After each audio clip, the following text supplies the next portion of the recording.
Apa kabarnya hari ini? Masih baik-baik aja kan? Di video kali ini kita melanjutkan cerita Donghua Battle Truck Devon. Oke, nggak usah lama-lama lagi, kita langsung aja ke cerita. Membersihkan mereka semua. Wajah tua itu dan Qianning sama-sama membeku, mungkin mengira Xiaoyan sedang mengoceh memang kosong. Jumlah monster darah yang sangat banyak itu sudah menjadi masalah terbesar dan paling merepotkan mereka. Dan Xiaoyan sudah berbicara tentang membersihkan mereka semua. Tuan Buddha Xiaoyan, Anda tidak tahu ini. Ada lebih dari 100.000 monster darah di sekitar sini, termasuk beberapa monster darah bintang 9. Membasmi mereka akan sangat sulit, kata Qianning sambil tersenyum masam. Xiaoyan tersenyum tipis dan melambaikan tangannya. 100.000? Monster seperti itu bukan sesuatu yang perlu dikhawatirkan, kata Xiaoyan dengan santai. Orang-orang di belakangnya juga tersenyum, tampaknya tidak khawatir. Qianning teringat teratai api yang diberikan Xiaoyan padanya dan mulai percaya bahwa dia benar-benar bisa melakukannya. Qianning ragu sejenak. Ekspresi perjuangan terpancar di wajahnya. Tiba-tiba dia berlutut di depan Xiaoyan mengejutkannya. Meskipun klan Duyung sekarang sedang mengalami kemunduran, hampir tidak mampu bertahan hidup, Qianning tetaplah putri mereka. Berlutut itu berarti meninggalkan bukan hanya martabatnya sendiri, tetapi juga martabat seluruh bangsa Duyung. Putri Qianning, apa maksud semua ini? Jika ada yang ingin Anda sampaikan, silakan bicara dengan bebas. Saya akan berusaha sebaik mungkin untuk membantu. Tidak perlu sampai seperti ini. Xiaoyan meluruskan tangan untuk membantu Qianning berdiri. Qianning menatapnya dengan sungguh-sungguh. Tuan Muda Xiaoyan, tolong selamatkan ayah saya. Dia sekarat, kata Qianning, matanya langsung berkaca-kaca. Klan Duyung telah menghabiskan semua sumber daya pengobatan mereka, tetapi luka Raja Duyung tidak menunjukkan perbaikan. Putri Qianning, tolong segera berdiri. Izinkan saya memeriksa luka ayah Anda terlebih dahulu. Jika saya bisa menyelamatkannya, saya akan melakukan segala daya kekuatan saya. Mendengar kata-kata Xiaoyan, Qianning perlahan berdiri dengan bantuannya. Penampilannya yang berlinang air mata menimbulkan rasa iba. Xiaoyan kemudian mendekati Raja Duyung yang sedang berendam di kolam pengobatan. Bahkan tanpa dorongan Qianning, Xiaoyan dapat merasakan aura kematian yang semakin kuat yang terpancar dari Raja Duyung. Jika dia tidak salah, ia tidak akan hidup lebih dari setahun. Xiaoyan mengerahkan kekuatan jiwanya mengelilingi tubuh Raja Duyung sebelum ia terkejut. Ekspresi cemas terpancar di wajahnya. Mengapa ayah Anda terluka parah? Organ dalamnya hampir hancur total. Sungguh keajaiban dia masih hidup, desak Qianning. Luka Raja Duyung jauh lebih parah dari yang dia bayangkan. Kelangsungan hidupnya hanya karena kolam ramuan spiritual. Jika tidak, ia pasti sudah mati. Ayah saya diserang oleh 5 monster darah bintang 9 saat menyelamatkan saya, dan itulah mengapa dia terluka parah. Tuan Muda Xiaoyan, apakah Anda punya cara untuk membantu? Suara Qianning bergetar karena air mata dan alis Xiaoyan berkerut. Luka parah seperti itu tidak dapat disembuhkan dari dalam. Obat-obatan sekarang tidak banyak berguna, kecuali... Xiaoyan berhenti di akhir kalimat. Kecuali apa? Tanya Qianning dengan cemas. Wajah Xiaoyan juga menunjukkan ekspresi cemas. Dia menghela nafas dan berkata, kecuali kita memiliki buah nirvana 9 putaran sekarang. Mungkin kita bisa menyelamatkan nyawa ayah Anda. Mendengar ini, mata Qianning dipenuhi keputusasaan. 2 orang di klan mereka sudah habis. Di mana mereka bisa menemukan buah nirvana 9 putaran sekarang? Apakah benar seperti yang dikatakan Raja Duyung untuk menyeberangi runtuhan dan air terjun terbalik ke rawa untuk melawan klan naga demi mendapatkannya? Ini benar-benar tidak masuk akal. Mereka bahkan tidak bisa menyelesaikan langkah pertama menyeberangi runtuhan yang dipenuhi monster darah. Tuan Muda Xiao, Xiaoyan berdiri saat ini, matanya dipenuhi permohonan. Xiaoyan tentu mengerti maksud Xiaoyan. Xiaoyan patah hati untuk Qianning. Qianning sangat cemas sehingga dia tidak bisa menahan air matanya. Dia menangis tak terkendali. Wajahnya berlinang air mata dan berlutut di samping Raja Duyung. Ayah, ini semua salah saya. Qianning patah hati. Dia tahu bahwa jika dia tidak bisa menyelamatkannya, waktu Raja Duyung hampir habis dan dia bisa mati kapan saja. Ning ini bukan salah Anda. Ini semua salah ayah karena terlalu lemah untuk melindungi Anda. Dan saya sangat menyesal. Air mata mengalir di wajahnya yang sudah tua, membuat mata Xiaoyan dan yang lainnya juga memerah. Xiaoyan melihat Qianning menangis, merasa hatinya sakit, berharap dia bisa mencabik-cabik monster darah itu. Xiaoyan menggertakkan giginya, hatinya juga berat, tetapi dia tidak memiliki buah nirvana 9 revolusi dan tidak berdaya. Satu-satunya jalan sekarang adalah menemukan buah nirvana 9 revolusi agar Raja Duyung memiliki kesempatan untuk bertahan hidup. Dan Guiyin mungkin bisa membangun kembali tubuhnya. Jika apa yang dikatakan Raja Duyung itu benar dan mereka harus mengatasi rintangan reruntuhan dan air terjun terbalik, maka tidak ada waktu untuk disia-siakan. Pertama, mereka harus berurusan dengan monster darah di sekitarnya untuk klan Duyung sebelum mereka dapat melanjutkan dengan tenang. Raja Duyung tidak punya banyak waktu, begitu pula Xiaoyan. Waktu sangat penting. Putri Qianning, dengarkan saya. Sekarang bukan waktunya untuk perpisahan. Bawa saya bersama Anda dan saya akan membantu Anda membersihkan monster darah. Selanjutnya kita harus mencapai rawa alga elf secepat mungkin untuk mendapatkan buah nirvana 9 putaran. Hanya dengan begitu ayah Anda akan memiliki kesempatan untuk bertahan hidup. Kata Xiaoyan dengan sungguh-sungguh. Qianning terisak 2 kali mendengar ini, tetapi segera berhenti menangis. Dia menatap Xiaoyan dengan mata merahnya. Tuan muda Xiaoyan, tapi ini terlalu sulit. Qianning sudah putus asa, dia percaya itu mustahil. Sekuat apapun dia mustahil untuk mencapai rawa alga dalam waktu sesingkat itu, terutama dengan klan naga yang menjaganya. Jika Anda percaya pada saya, jika Anda masih ingin ayah Anda hidup, tolong segera berdiri dan bertarung dengan saya. Nada suara Xiaoyan sangat tegas. Apa yang mereka anggap mustahil bagi Xiaoyan tidak ada yang mustahil. Itu hanya masalah apakah Anda ingin melakukannya atau tidak. Sampai saat ini Xiaoyan tidak pernah gagal dalam hal apapun yang ia tekuni. Itulah keyakinannya. Qianning menatap, terpukau oleh wajah Xiaoyan yang teguh. Ekspresi seriusnya menunjukkan bahwa ia tidak bercanda. Ia perlahan berdiri, menyekap pipinya yang basah oleh air mata. Qianning pada dasarnya lembut, tetapi ayahnya telah gugur. Jika keadaan terus seperti ini, ia benar-benar akan mati.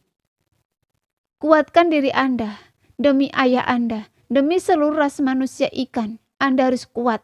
Anda tidak bisa terus dengan sifat lemah ini. Di dunia ini, sifat seperti itu dapat menyebabkan kematian.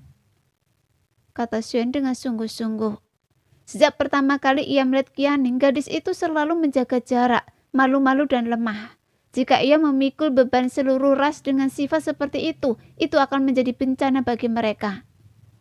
Air mata menggenang di mata Qianning. Ia menundukkan kepala, menahan air matanya, tangannya mengepal kecil. Katakan pada saya, apakah Anda ingin ayah Anda hidup? Xiaoyan berjalan mendekat ke Qianning. Begitu dia berbicara, Qianning tak kuasa lagi menahan air matanya yang mengalir deras di wajahnya. Lihat saya dan katakan dengan sungguh-sungguh, apakah Anda ingin ayah Anda hidup? Xiaoyan bertanya lembut lagi. Qianning perlahan mengangkat kepalanya, menangis terseduh-seduh, air mata mengalir di pipinya. Qianning terisak, lalu menatap wajah serius Xiaoyan mengangguk berat dan berteriak keras. Iya, saya ingin ayah saya hidup. Saya tidak ingin ayah Anda mati. Suaranya lantang, menggema di seluruh aula dan bahkan lebih jauh lagi. Setelah mendengar ini, Xiaoyan menatap Qianning dan senyum tipis muncul di wajahnya. Ayo pergi, 10.000 monster darah. Kita akan membunuh mereka semua. Suen berbalik, matanya tajam lalu menoleh ke Qianing. Baiklah, bawa saya ke sana. Kata-kata sederhana namun memancarkan kekuatan yang mendominasi. Qianing berhenti menangis, melihat punggung Xiaoyan. Dia benar-benar merasakan firasat kuat bahwa mungkin pria ini benar-benar mampu melakukannya. Tiba-tiba suara lonceng yang cepat terdengar dari dalam klan Duyung, diikuti oleh keributan. Semua Duyung jantan telah berkumpul di alun-alun, masing-masing memegang trisula. Ekspresi mereka solemn. Para wanita dan anak-anak lainnya menyaksikan dengan penuh kekhawatiran. Perang pasti membawa kematian dan luka, dan mereka bahkan melihat Duyung jantan yang terluka. Lapangan itu hanya menampung kurang dari 10.000 orang, dan mereka yang terluka masih terus bertempur. Tuan Muda Xiaoyan, monster darah menyerang lagi.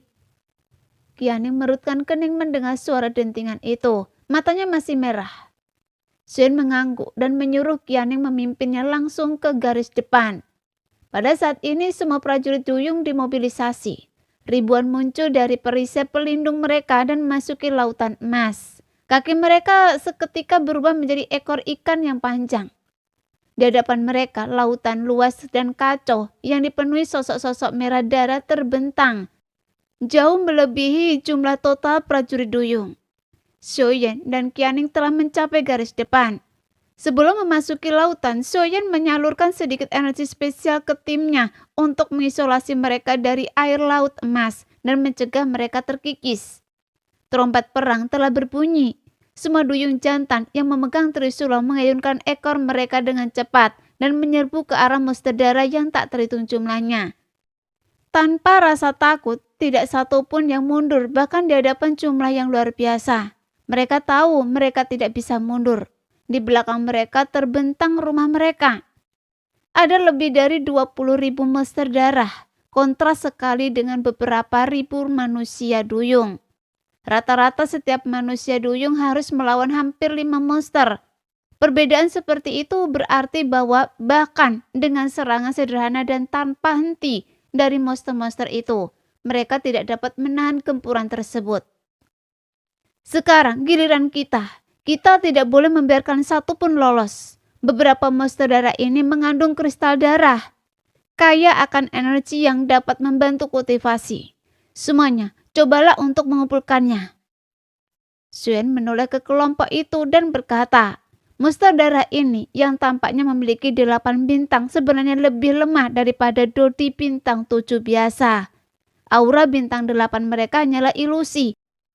Bahkan Xiaozan dan sejenisnya yang baru saja menembus ke 8 bintang dapat dengan mudah menghancurkan sejumlah besar dari mereka. Xiaoyan mengeluarkan kristal darah yang telah diperolehnya sebelumnya dan menunjukkannya kepada semua orang. Kerumunan itu segera menjadi iri dan tidak sabar. Tuan Muda Xiao, saya tidak bisa menunggu lebih lama lagi. Ayo bunuh! Xiaozan sangat bersemangat. Bukan kristal darah itu sendiri yang menjadi masalah, melainkan keinginan untuk pamer di hadapan Qianing. Xiaoyan mengangguk. Semakin lama pertempuran berlangsung, semakin besar korban di pihak manusia ikan. Tanpa basa-basi lagi, Xiaoyan menggambar garis putih di laut dan langsung menyerbu monster darah. Begitu Xiaoyan masuk, api berkobar di tengah-tengah monster darah dan ledakan bergemuruh terus-menerus. Kehadirannya yang kuat segera membuat semua prajurit manusia ikan merasa malu. Xiaoyan sendiri mampu menahan ribuan monster darah. Xiaozan, Nan Erming, King Mu'er, Feng Bo, Ziying, dan Long Yi juga menyerbu gerombolan monster darah bersama Xiaoyan. Dengan tambahan 7 orang itu, situasi pertempuran langsung berubah drastis. Manusia ikan yang sebelumnya kalah jumlah secara bertahap berubah menjadi pengejar tanpa henti. Dan monster darah langsung kewalahan dan tidak mampu membalas. Telapak penciptaan agung. Set 3 bagian musim semi kuning. Jari musim semi kuning. Telapak tangan musim semi kuning. Murka surgawi musim semi kuning. Serangan Xiaoyan sangat ganas. Menghadapi monster darah ini semudah menghancurkan semut baginya. Xiaozan meraung, bayangan harimau mengaum surgawi di belakangnya dengan satu pukulan. Bayangan itu meledakkan mereka menjadi kabut darah. Setelah membunuh puluhan, dia mendapatkan kristal spiritual yang memberinya rasa keberhasilan. dan dia membunuh lebih cepat lagi. Nan Erming memegang tombak panjang, kekuatannya seperti raungan naga, sangat kuat. Ini jelas diajarkan kepada Nan Erming oleh Raja Sisik Naga. Jika kekuatan Nan Erming mencapai 9 bintang dengan sumber daya Raja Sisik Naga, apa yang akan diterima dari Nan Erming tidak akan kurang dari apa yang diterima Xiaoyan. King Mu'er memperlakukan monster darah ini seolah-olah dia sedang bermain-main, tanpa belas kasihan atau simpati. Makhluk-makhluk ini yang tidak lagi dianggap sebagai makhluk hidup harus dieliminasi. Feng Bo juga menguji niat pedangnya, mencoba melepaskan lebih banyak gerakan untuk beradaptasi dengan kekuatan 8 bintangnya yang baru saja ditembus dalam pertempuran. Long Yi berubah menjadi naga petir emas berkepala 9. Bentuknya yang besar dan ekornya yang mengayun liar, menghancurkan monster darah yang sebelumnya mengancam, membuat mereka benar-benar kalah dan kehilangan kehadiran yang mengesankan yang diharapkan dari 20.000 monster. Penambahan 7 individu ini langsung membalikkan keadaan pertempuran. Setiap anggota sangat kuat karena mereka adalah tim Xiaoyan.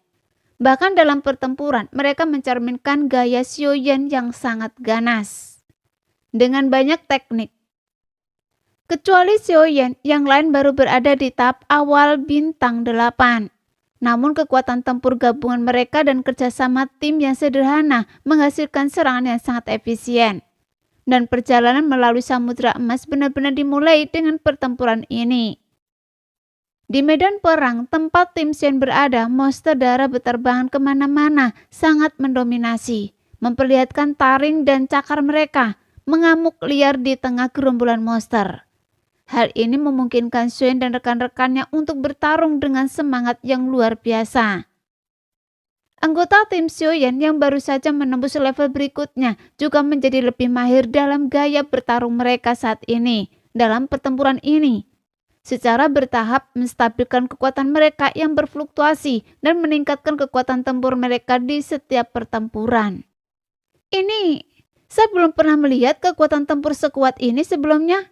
Dan ada lebih dari 1 orang. Siapa sebenarnya orang-orang ini? Para duyung terkejut melihat Xiaoyan dan kelompoknya membuat kekacauan di antara monster darah. Awalnya mereka memiliki sedikit peluang untuk memenangkan pertempuran ini, dan bahkan jika mereka cukup beruntung untuk menang, itu akan menjadi kemenangan yang sia-sia. Sebagian besar dari mereka sudah menyerah, percaya tidak ada jalan kembali. Monster darah ini sangat banyak dan kuat, sehingga mereka tidak mungkin bertahan lama sendirian. Saya pernah melihat mereka sebelumnya. Mereka orang asing yang baru saja dibawa pulang oleh putri. Kita bahkan tidak tahu apakah mereka teman atau musuh sebelum mereka menawarkan bantuan. Kekuatan orang-orang ini jauh melampaui kekuatan kita semua. Mereka sangat kuat. Para tetua duyung semuanya menatap dengan mata terbelalak. Sepertinya mereka adalah para pembantu yang ditemukan putri. Kalau begitu, duyung kita selamat. Para prajurit duyung yang sebelumnya kehilangan semangat setelah melihat kekuatan tempur Xiaoyan dan kelompoknya yang luar biasa, langsung bersemangat. Semangat bertarung mereka benar-benar menyala. Mereka melihat harapan. Sementara itu di sisi Xiaoyan, Xiao Yi duduk di bahunya, mengoceh dan terus-menerus melemparkan teratai api, memborbadir monster darah. Namun Xiaoyan memperlakukan mereka seperti mainan, membunuh makhluk-makhluk ini dengan terlalu mudah.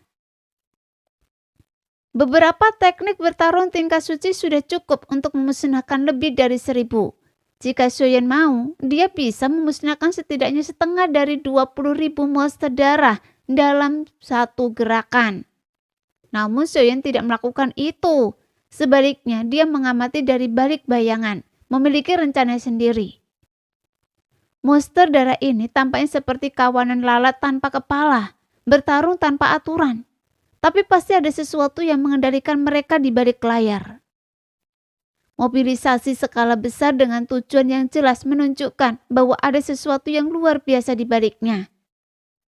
Xiaoyan menyipitkan matanya, mengamati sekelilingnya. Menghancurkan monster darah ini tidak akan sulit. Kuncinya adalah menemukan elemen penting untuk mendapatkan pemahaman yang lebih dalam tentang mereka. Monster darah di laut bergerak sangat cepat. Tubuh mereka tertutup lendir yang berbeda dari ikan lainnya, membuat mereka berkilauan di air, seolah-olah kulit mereka tertutup sisik. Namun gaya bertarung mereka terlalu sederhana. Satu-satunya cara mereka dapat mendorong kaum duyung ke titik ini adalah melalui jumlah yang besar. Terus-menerus bertarung sampai mati dengan tangan kosong. Mereka tampak tidak mengenal rasa sakit, tidak takut mati, menyerbu maju tanpa henti, hanya fokus pada pertempuran dan pembantaian. Sampai mereka mendorong kaum duyung ke keadaan sulit mereka saat ini. Tampaknya pengejaran ini bukanlah sesuatu yang dapat dilakukan dalam semalam. Mungkin pertempuran ini akan berlangsung jauh lebih lama dari yang diperkirakan. Memaksa ras yang berakar kuat hingga babak belur dan terluka, melarikan diri ke segala arah bahkan mulai putus asa. Soyen terus merenung.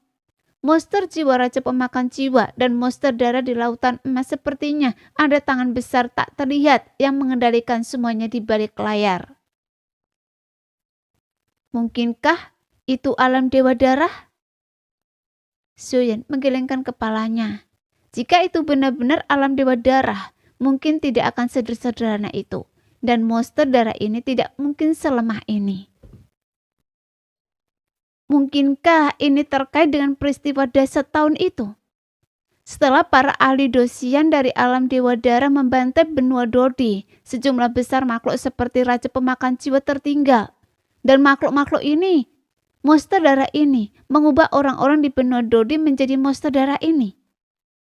Soyen merenung. Dugaannya memang mungkin. Mungkin tujuan alam dewa darah saat itu jauh lebih dari sekedar menekan benua Dodi. Itu adalah tujuan yang jauh lebih besar. Sambil merenung, saged tangan Soyen berubah dan teknik bertarungnya muncul satu demi satu. Setelah menembus ke tahap akhir 9 bintang, Soyen tidak lagi mengalami situasi memalukan di mana energi sumber internalnya mengering saat menggunakan teknik bertarung tingkat suci. Kondensasi siklon Ki abadi memungkinkan Soyen untuk menggunakan teknik bertarung tingkat suci sesuka hati. Serangan Soyen secara alami menjadi yang paling mematikan. Dengan satu pukulan telapak tangan, 100 monster darah meledak menjadi kabut darah. Soyen kemudian terus mencari di dalam kabut darah ini. Dia hanya bisa mengumpulkan 1 atau 2 kristal darah dari ratusan kabut darah itu. Dan semuanya berukuran kecil. Soyen memperkirakan bahwa bahkan jika dia membunuh semua 20.000 monster darah, dia tidak akan mengumpulkan lebih dari 100 kristal darah. Untuk menembus puncak level bintang 9 dengan kristal darah ini, dia membutuhkan setidaknya puluhan ribu yang jelas terlalu banyak dan mustahil. Sementara Soyen masih merenung, monster darah itu tiba-tiba berhenti menyerang dan mulai mundur dengan panik. Ini mungkin kerugian terbesar mereka sejauh ini. Jumlah mereka telah menyusut dari lebih dari 20.000 menjadi kurang dari 10.000 dalam waktu sesingkat itu. Dengan lebih dari setengahnya terbunuh. Dengan kecepatan ini mereka mungkin tidak akan mampu bertahan lebih lama sebelum benar-benar musnah.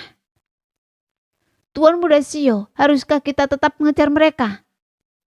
Soyen tertawa terbahak-bahak saat melihat monster darah yang melarikan diri. Wajahnya berseri-seri karena kegembiraan.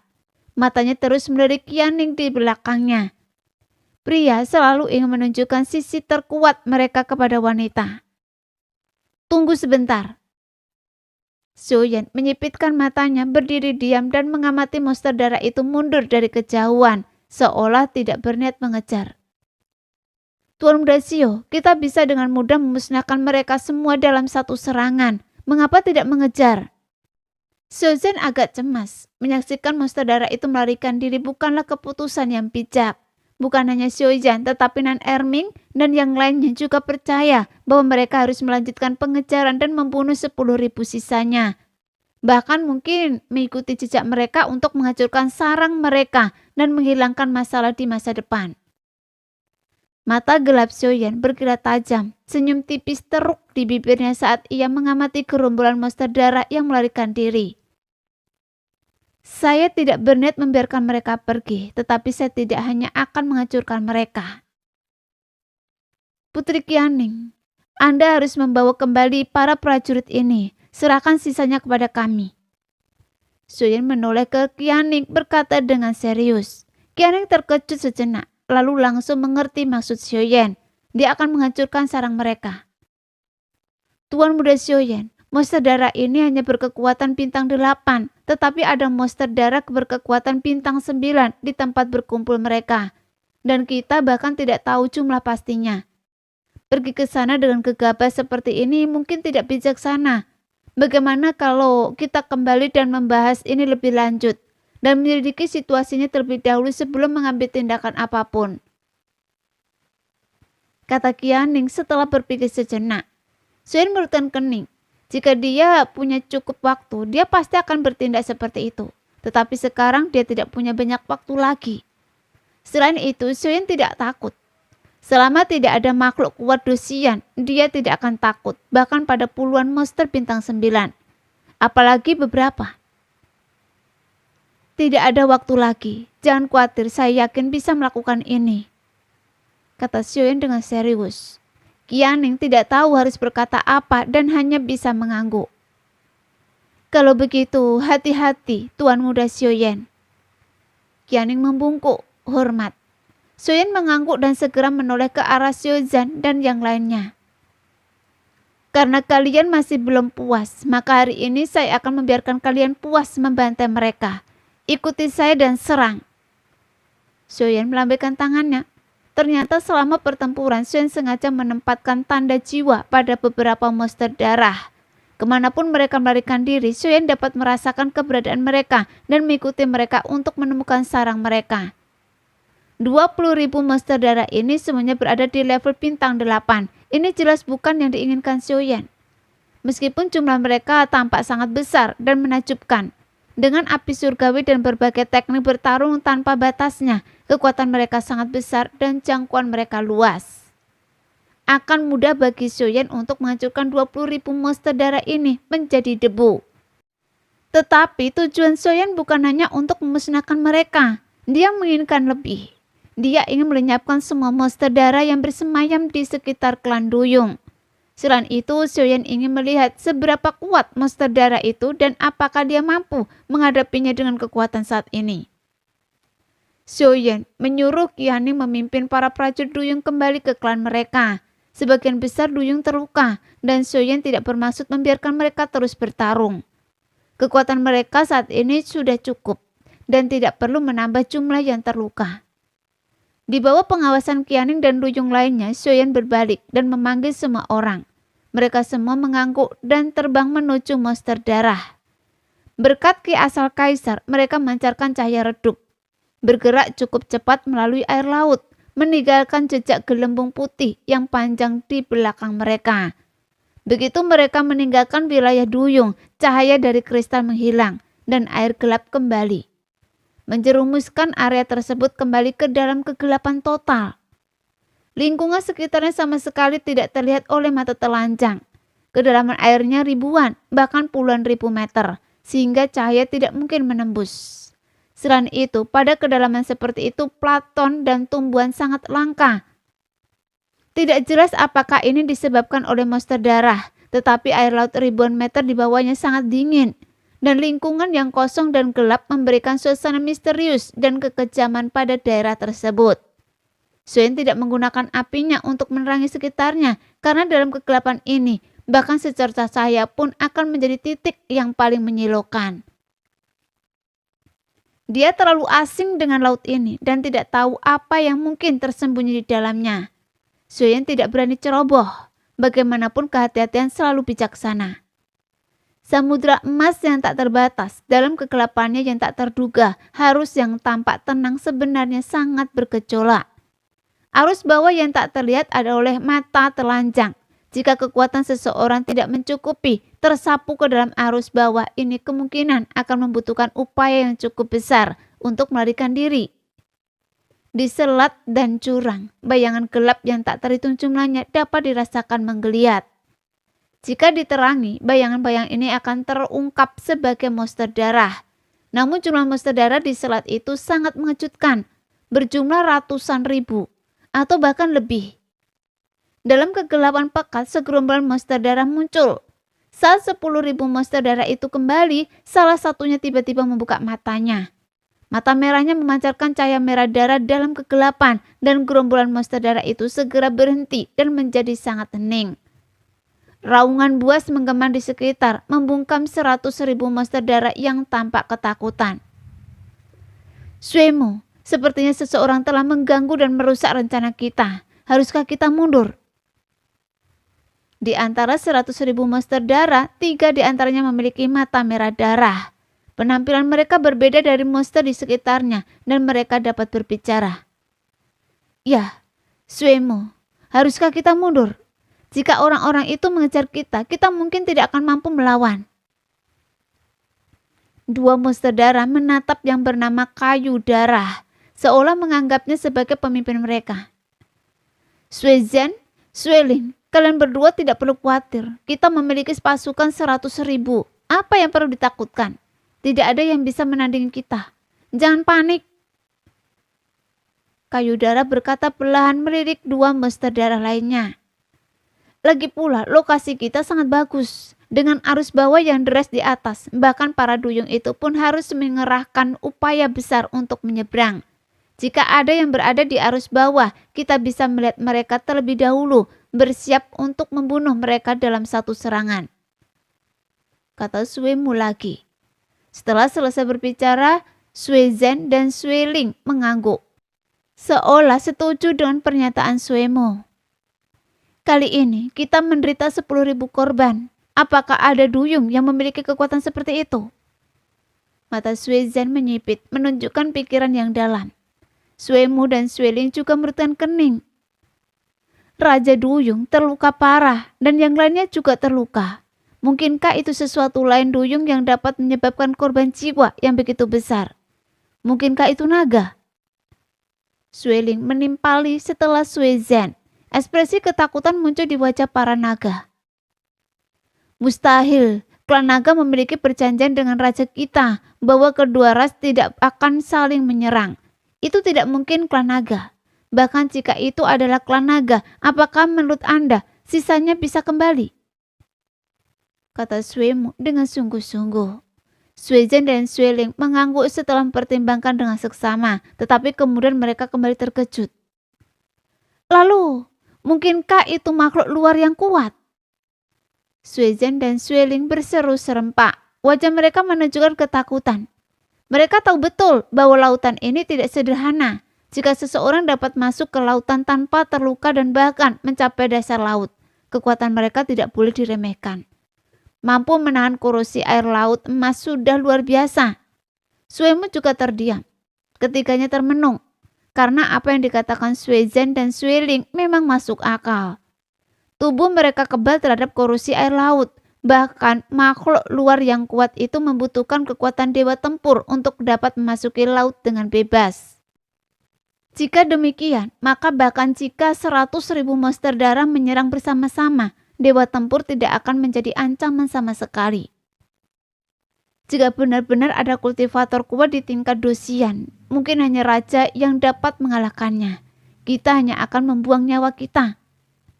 Kata Suezhen. Ketiganya berbeda dari monster darah lainnya. Yang lain tampaknya kurang cerdas tetapi mereka berbeda. Memiliki pikiran dan jiwa. Mampu berpikir dan tidak bodoh.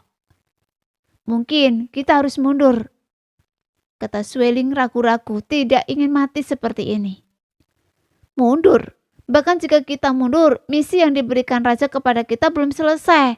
Bagaimana kita bisa tenang? Raja memerintahkan kita untuk memusnahkan manusia ikan. Sekarang manusia ikan belum dihancurkan. Apakah menurut Anda, raja akan membiarkan kita lolos begitu saja jika kita mundur? Suemu mencibir, wajahnya tampak mengerikan. Saat ini, kita hanya bisa bertahan di sini. Kirim beberapa bawahan yang cerdas untuk mengumpulkan informasi dan mencari tahu siapa sebenarnya yang mengganggu rencana kita. Kata Suemu perlahan. Suezhen dan Sueling sama-sama mengangguk. Situasi saat ini adalah dilema. Tidak ada pihak yang mudah untuk dihadapi. Suezhen dan Sueling baru saja akan membuat pengaturan ketika mereka tiba-tiba berbalik. Pandangan mereka menyapu langit dan mereka langsung membeku. Suemu, sepertinya mereka telah menyusul. Suara Suezhen bergetar saat dia melihat sosok-sosok yang muncul di arus gelap. Matanya tertuju pada mereka. Suemu dan Sueling segera mendongak ke arus gelap di atas, dan memang beberapa sosok telah muncul. Keduanya terkejut, rasa takut tampak di wajah mereka. Jelas bahwa mereka dipenuhi rasa takut. Meskipun kekuatan mereka hanya 9 bintang, mereka menghadapi seorang ahli dosian potensial. Bagaimana mungkin mereka tidak takut? Sosok-sosok di arus gelap itu tidak lain adalah Xiaoyan dan yang lainnya yang telah mengikuti mereka. Arus gelap yang begitu kuat. Xiaoyan adalah orang pertama yang tersapu ke dalam arus gelap. Arus yang kuat membuat tubuh Xiaoyan bergoyang dan dia segera melepaskan ki asal abadinya untuk menstabilkan dirinya. Xiaoyan kemudian menoleh dan melihat sekelompok yang juga telah memasuki arus gelap. Dengan arus gelap yang begitu kuat, mereka dengan kekuatan bintang 8 saja pasti tidak akan mampu menahannya. Jantung Xiaoyan berdebar kencang. Sialan, semuanya bertahanlah. Xiaoyan tidak ragu sama sekali. Sekarang satu-satunya yang dapat membantu mereka adalah kekuatan batas kekosongan. Kekuatan tak terlihat ini melonjak dari tubuh Xiaoyan, segera menyelimuti mereka semua. Kekuatan batas kekosongan segera menstabilkan tubuh mereka dan ekspresi semua orang menegang. Bahkan dengan perlindungan kekuatan batas kekosongan Xiaoyan, mereka masih bisa merasakan daya tarik kuat dari arus bawah laut yang kuat. Jika Xiaoyan tidak menggunakan kekuatan batas kekosongan untuk melindungi mereka tepat waktu, mereka mungkin akan tercabik-cabik oleh arus bawah laut dalam sekejap. Mengingat kekuatan bintang 8 mereka, tidak akan mudah bagi mereka untuk menembus arus bawah laut. Suemu mencibir melihat kelompok yang berjuang di dalam arus bawah laut. Arus bawah laut ini adalah penghalang alami. Bahkan seorang ahli bintang 9 pun akan kesulitan menyeberang dengan aman jika mereka tidak mengetahui rutenya. Kecuali mereka memiliki kekuatan dosian, mereka mungkin bisa menembus arus bawah laut ini. Suezhen berkata, tentu saja berharap Xiaoyan dan yang lainnya tidak akan bisa melewatinya. Jika itu benar-benar para duyung yang sombong itu, bahkan jika mereka berhasil menerobos, saya akan menunjukkan kekuatan kita kepada mereka. Pasukan 100.000 ini bukan main-main, kata Suemu dengan garang. Setelah kehilangan 10.000 monster darah, ia tentu saja sangat marah. Jika itu benar-benar duyung, ia tidak akan takut. Sebuah arus bawah laut berada di atas selat. Arus bawah laut seringkali merupakan hal yang paling berbahaya, karena meskipun tidak terlihat, mereka memiliki daya hancur yang sangat kuat. Namun, arus bawah laut seringkali merupakan jalan pintas dari satu tempat ke tempat lain. Asalkan seseorang dapat menahan dampak arus bawah laut tersebut. Xiaoyan saat ini berada dalam arus bawah laut, merasakan kekuatan yang sangat besar ini. Dia berusaha sekuat tenaga untuk menstabilkan dirinya, melirik ke arah asal arus bawah dan kemudian ke tujuannya, dan merenung. Arus bawah ini sungguh luar biasa, pikir Xiaoyan dalam hati. Tetapi kemana arus bawah itu menuju masih menjadi pertanyaan. Jika arahnya benar, bukan tidak mungkin untuk memanfaatkannya. Xiaoyan tidak berlama-lama menarik yang lain bersamanya saat mereka berjuang menyeberangi arus bawah. Seperti menerobos arus deras yang mengamuk, mereka harus menahan kekuatan dasar arus bawah tersebut. Pusaran air sering muncul di dalam arus, membuat kemajuan Xiaoyan dan teman-temannya semakin sulit. Ini benar-benar membuat pusing. Xiaoyan terkejut. Jika dia sendirian menyeberangi arus bawah ini tidak akan begitu merepotkan, tetapi dengan orang lain di belakangnya, dia harus membawa mereka semua melewatinya. Untungnya kita memiliki kekuatan batas kekosongan, jadi kita bisa melewatinya. Seharusnya tidak lama lagi kita akan sampai di sisi lain. Aura-auranya sangat kompleks, sepertinya ada banyak sekali. Xiaoyan merutkan kening. Saat ini dengan susah payah menyeret semua orang melewati arus bawah. Kecepatannya lambat, tetapi mereka bergerak maju. Arus bawah itu tidak terlalu kuat. Mereka akan dapat melewatinya dalam waktu singkat. Xiaoyan tampak relatif tenang, tetapi mereka semua mengalami memar dengan tingkat keparahan yang berbeda-beda. Bahkan dengan perlindungan kekuatan batas kekosongan, mereka tidak dapat sepenuhnya menangkis kekuatan arus bawah. Bertahanlah semuanya, kita hampir keluar. Xiaoyan menoleh ke arah kelompok di belakangnya yang saling berpegangan tangan dan saling mendukung. Dampak kuat dari arus bawah masih menyebabkan beberapa luka pada semua orang. Xiaoyan melepaskan semua ki asal abadinya, langsung meningkatkan kecepatannya dan dengan paksa menyeret semua orang menjauh dari arus bawah. Begitu mereka keluar dari arus bawah, permukaan air segera tenang. Nah, sekian dulu cerita kali ini. Kita lanjut lain hari ya guys ya. Bye-bye.